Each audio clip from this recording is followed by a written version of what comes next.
பெண்களே நீங்கள் மிக எச்சரிக்கையாக இருக்க வேண்டிய காலகட்டம் இப்பொழுது. சிறிய குழந்தைகள் மட்டுமல்லாமல், பெண்கள் மட்டுமல்லாமல், வயதானவர்களுக்கும் எதிராகவும் பாலியல் வன்கொடுமைகள் நடந்து கொண்டு இருக்கின்றன. இந்த பதிவில் பார்த்தால், ஒரு பெண்ணை 2 கயவர்கள் பாலியல் பலாத்காரம் செய்துள்ளனர்.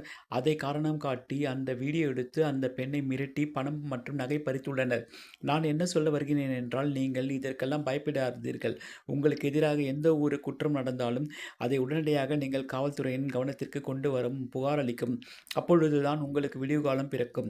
அதே நேரத்தில் எப்பொழுதும் எங்கும் யாரை நம்பியும் நீங்கள் தனியாக செல்லாதீர்கள். இப்பொழுதைய காலகட்டத்தில் நீங்கள் மிகவும் எச்சரிக்கையாக இருக்க வேண்டிய ஒரு கட்டாயத்திற்குள் உள்ளீர்கள். ஆகவே தயவு செய்து யாரை நம்பியும் எப்பொழுதும் நீங்கள் தனியாக போகாதீர்கள். உங்கள் உடன் பிறந்தவர் மற்றும் பெற்றோர் அல்லாதவர்களிடம் மிகவும் எச்சரிக்கையாகவும் இருக்கவும். இது போன்ற செய்திகள் நடக்காமல் இருக்க நீங்கள் எப்பொழுதும் பயப்படாமல் காவல்துறை பக்கம் நீங்கள் செல்ல வேண்டும். அவர்கள் மூலமாக இது போன்ற கயவர்களுக்கு தகுந்த தண்டனை வாங்கி கொடுக்க முடியும். உங்களைப் போன்ற மற்ற பெண்களுக்கும் இது ஒரு விழிப்புணர்வாக இருக்கும்.